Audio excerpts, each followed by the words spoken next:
કેમ છો વિદ્યાર્થીઓ? મજામાં?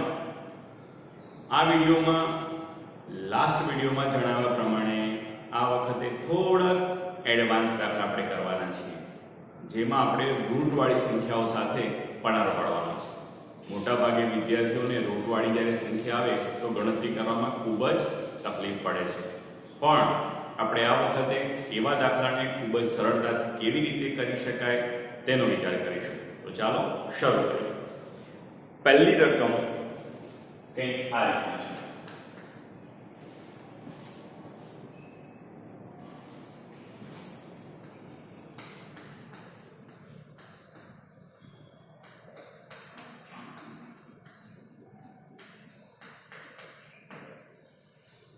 હવે જુઓ, પહેલું કે આપેલી પદાવલી આપણને પૂર્ણ વર્ગ પદાવલી દેખાતી નથી, એટલે આપણે તો વિચાર નહીં કરીએ. હવે આપણી પાસે પહેલી એક જ રીત શક્ય છે અને એ છે મધ્યમ પદ લોપની રીત. હવે એ રીતમાં આપણે શું કહ્યું હતું? આપણે તમને યાદ કરાવી દઈએ.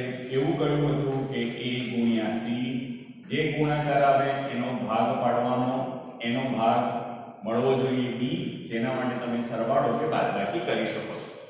બરાબર છે? એનો મતલબ એવો થયો કે આપણે હવે a * c કરવું પડશે અને એના પછી ભાગ પાડીને આપણે b લાવવાના છે. અહીં આપણી પાસે a બરાબર શું છે? 3 અને c બરાબર કેટલા છે? 2. હવે 3 નું કેટલા થયા? 6. હવે તમને પ્રશ્ન થશે કે 6 ના ભાગ પાડીને આપણને 2√6 કેવી રીતે મળે? બરાબર છે? હવે જરા એક નાનું વાક્ય દરેક વિદ્યાર્થી યાદ રાખવાનું છે. શું વાક્ય છે? કે દરેક સંખ્યા, જે સંખ્યા પૂર્ણ વર્ગ નથી, હું એના માટે કહી રહ્યો છું, પ્લીઝ જરા ધ્યાન આપજો, કે જે સંખ્યા પૂર્ણ વર્ગ નથી એ સંખ્યા તેના વર્ગમૂળનો વર્ગ છે. ફરી, જે સંખ્યા પૂર્ણ વર્ગ નથી તે તેના વર્ગમૂળનો વર્ગ છે. એનો મતલબ કે 6 શું થયો? તો 6 એ √6 નો વર્ગ છે. સમજ પડી ગઈ? શું લખીશું? 6 એ શું છે? √6 નો વર્ગ. એનો મતલબ કે આપણે 6 બરાબર શું લખી શકીએ? √6 ગુણ્યા √6. હવે જ્યારે જુઓ, આપણને બે ભાગ મળી ગયા, √6 ગુણ્યા √6. હવે √6 વત્તા √6 એટલે બે વાર √6 એટલે આપણને મળી ગયા 2√6. બીજું કે લાસ્ટ વિડિયોમાં કહ્યું હતું કે જ્યારે સરવાળો કરી રહ્યા છીએ ત્યારે આ જ નિશાની બંને ભાગને આપી દેવાની છે. ફરી, જ્યારે આપણે સરવાળો કરી રહ્યા છીએ ત્યારે આ જ નિશાની બંને ભાગને આપવાની છે. તો ચાલો શરૂ કરીએ. તો માટે આપણને શું મળશે? કે 3x² આપણા એવા ને એવા રહેશે. બીજું અહીંયાથી આવી ગયા √6 અને પાછળ આપણે x તો મૂકવો જ પડશે.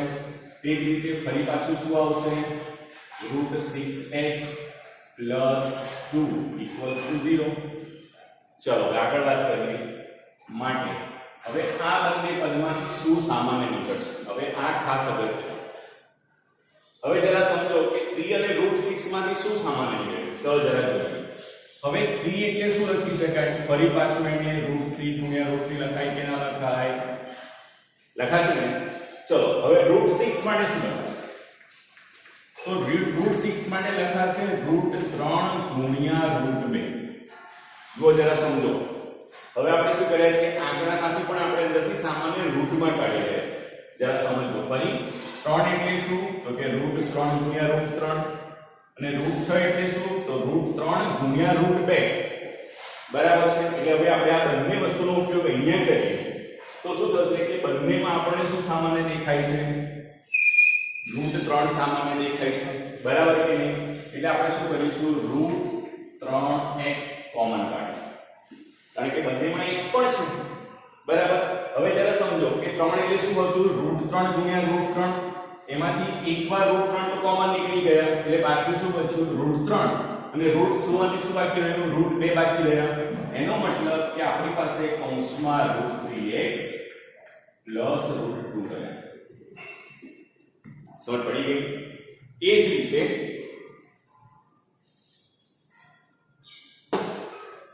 આ બંનેમાંથી પણ જુઓ જરા. તો પહેલા આપણી પાસે શું છે? √6 છે એટલે આપણે લખી શકીશું √3 ગુણ્યા √2. એ જ રીતે 2 માટે શું લખાશે √2 ગુણ્યા √2 લખાશે. હવે સામાન્ય શું નીકળશે √2 કોમન નીકળશે એટલે આપણને મળશે +√2. તો કૌંસમાં હવે શું રહેશે આ √6 માંથી √2 ગયા એટલે બાકી બચ્યા √3x અને પ્લસ √2 માંથી √2 ગયા એટલે શું બચ્યા √2 = 0. જો થઈ ગયું ને સરળ. હવે પાસે બે બ્રેકેટ તૈયાર છે અને માટે શું લખાશે કે √3x + √2 બીજા કૌંસમાં √3x + √2 = 0. બરાબર છે. હવે આપણે શું કરીશું તો બંને કૌંસને આપણે શૂન્ય લઈશું અને માટે √3x + √2 = 0 અથવા √3x + √2 = 0. હવે આપણે મૂલ્ય જોઈએ છે x નું કારણ કે આપણે બીજ x તરીકે જોઈએ છે એટલે પહેલા આપણે √2 નું બગાડીશું અને પછી √3 ને ક્યાં લઈ જઈશું √3 એ x સાથે ગુણાકારમાં છે માટે ક્યાં જવાના છે છેદમાં જવાના છે અને માટે આપણને x બરાબર હવે જો આ +√2 છે સામે કે કેવા થવાના છે -√2 ના છેદમાં -√3.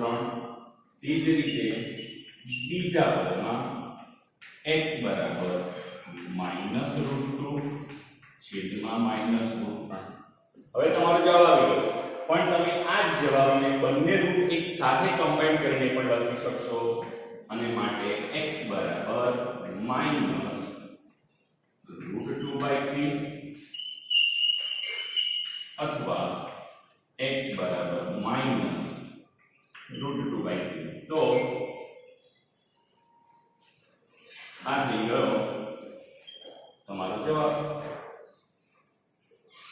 બરાબર છે.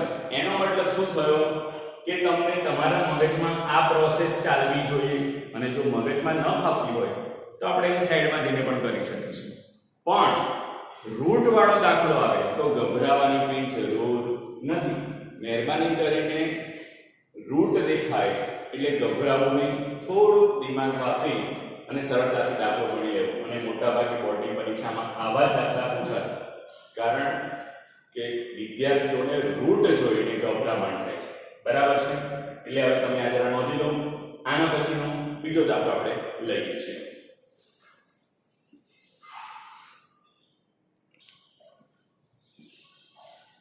ચાલો હવે તમારા સ્વાધ્યાય 4.2 નો દાખલો છે. જરા જુઓ √2x² + 7x + 5√2 = 0. હવે તમે કહેશો કે તો રૂટ બે વાર આવી ગયો.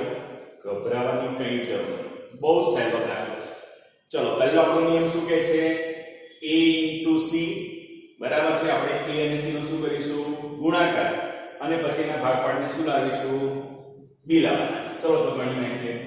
તો પહેલા આપણી પાસે શું છે √2 * 5√2. ચલો હવે કેટલા મળશે તો આપણે પહેલા તમને કીધું કે √2 નો વર્ગ કારણ કે √2 બે વાર ગુણાશે એટલે √2 નો વર્ગ કેટલો થશે 2 અને ગુણાકારમાં 5 બે પંચા કેટલા મળશે 10. ચલો હવે 10 ના અવયવ પાડીએ તો આપણને શું મળે 5 * 10 અને 5 + 2 કેટલા મળશે 7 મળશે. થઈ ગયું સહેલું. મતલબ શું થયું કે આપણે હવે નિશાનવાળો કરી રહ્યા છીએ. નિશાની આપણે આ જ બંનેને આપવાની છે. બરાબર છે. ચાલો હવે માટે √2x² + 5x + 2x + 5√2 = 0. ચલો હવે સામાન્ય શું કાઢીશું તો હવે આ બંનેમાં સામાન્ય તમને શું દેખાય છે બોલો માત્ર x જ બીજું કશું સામાન્ય દેખાતું નથી. માટે આપણે શું કરીશું x સામાન્ય કાઢીશું. તો શું કૌંસમાં શું રહેશે √2x + 5. ચલો હવે અહીંયા થોડીક સમસ્યા નથી પણ થોડું જરા સહેલું છે.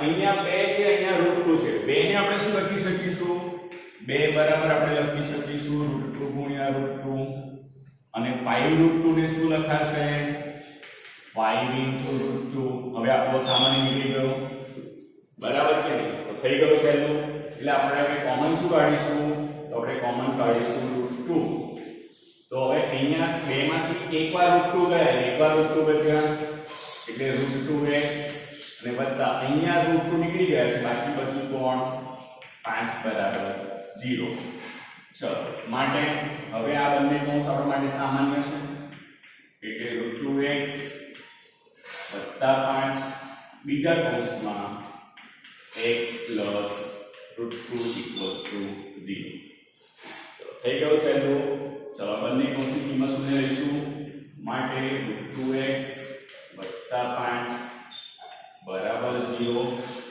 અથવા x plus √2 equals to 0 બરાબર છે ચલો હવે આપણે x ની કિંમત મેળવવાની છે એટલે પહેલા કોને બગાડીશું આ +5 ને બગાડીશું અને પછી √2 ને ક્યાં લઈ લઈશું છેદમાં તો આપણે x બરાબર શું મળવું જોઈએ +5 પહેલા સામે જશે એટલે -5 અને √2 ક્યાં આવશે છેદમાં આવશે તો આ તમારું x નું પહેલું મૂલ્ય તૈયાર થઈ ગયું ચલો હવે આગળ નેક્સ્ટ સ્ટેપમાં અથવા x બરાબર આપણને શું મળશે આ +√2 સામે જશે એટલે આપણને કેટલા મળશે -√2 બરાબર છે અને આપણે એને પણ ધ્યાન આપી દઈશું બોક્સમાં બરાબર છે તો જુઓ દાખલો દેખાવમાં અઘરો છે બાકી દાખલામાં કશું જ રાખેલું નથી એટલે વર્ગમૂળવાળા જ્યારે પણ દાખલા આવે તો ગભરાવાની સહેજ પણ જરૂર નથી બહુ શાંતિથી તે કરવાના છે બીજું અહીંયા આપણે પેલા બીજ મેળવવાની પહેલી રીતમાં આપણે કહ્યું કે જ્યારે બે બીજ મળે એમાં આપણી પાસે બે રીતો હતી એક મધ્યમ પદ લોપની રીત અને બીજી હતી પૂર્ણ વર્ગના તફાવતની રીત એ બંને રીત આપણે અહીંયા કમ્પ્લીટ થઈ છે હવે આપણે સેકન્ડ મેથડ પર જઈશું આટો નોંધી લો પછી આગળ વધીએ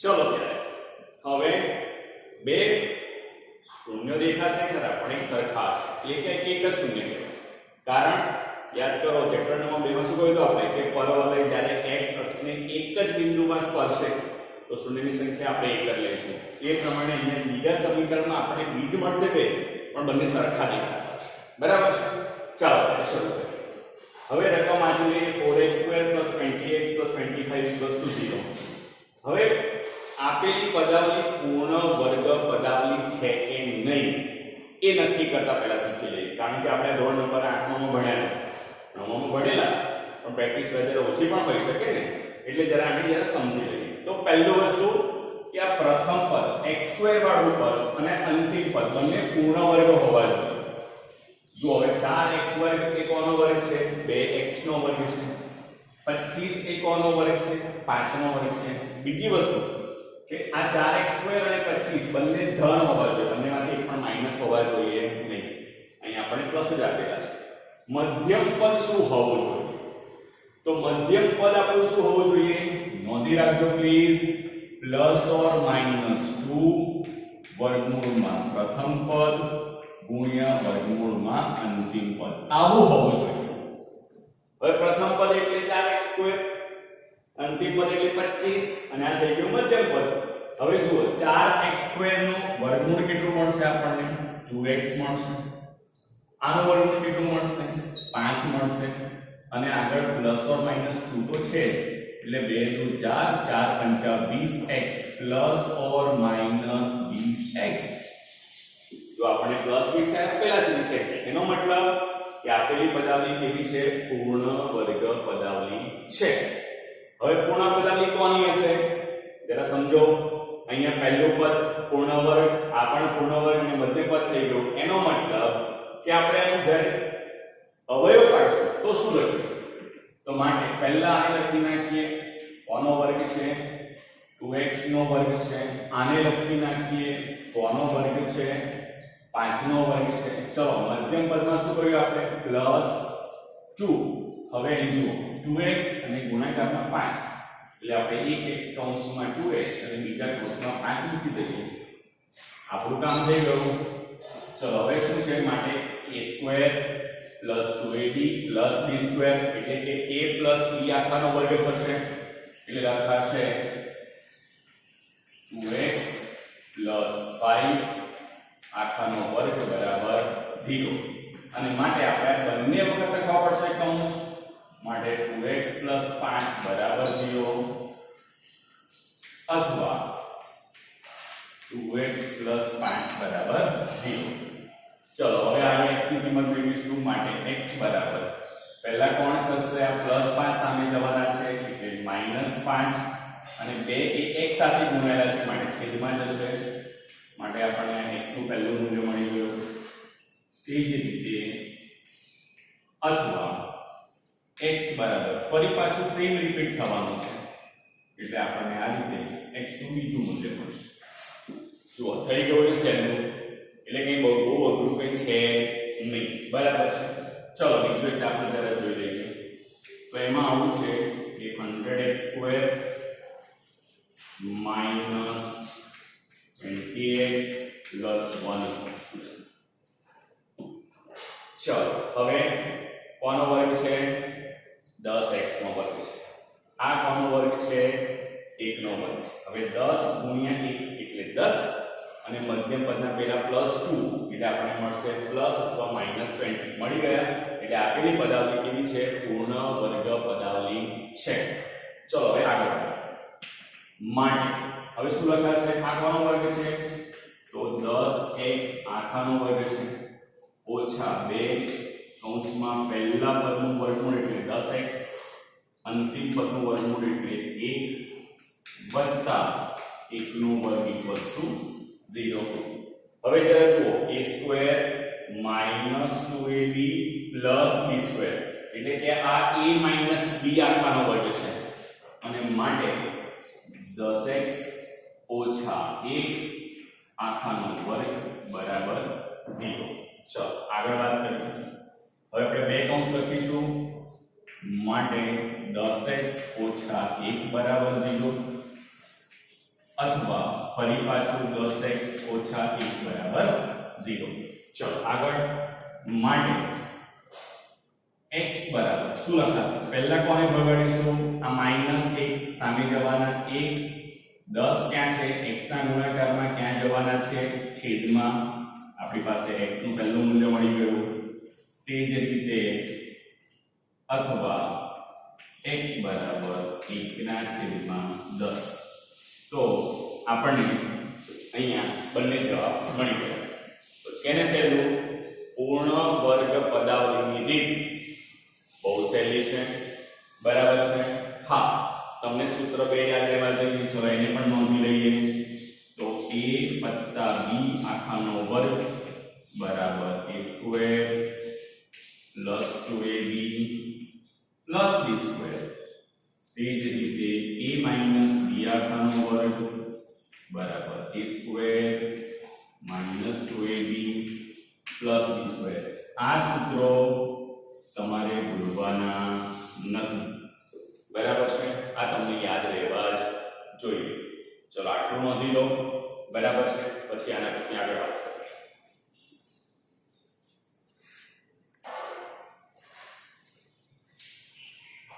અચ્છા મિત્રો હવે શું આવ્યું પહેલા વિડિયો યાદ કરો 0 0 એનો મતલબ કે આપણે હવે નવી બે રીતો ભણવાની છે. એમાં પહેલા આપણે કરીશું પૂર્ણ વર્ગની રીત પૂર્ણ વર્ગ પદાવલી બનાવવાની રીત. હવે એના માટે આપણે નેક્સ્ટ વિડિયોમાં મળીશું. ત્યાં સુધી આવજો.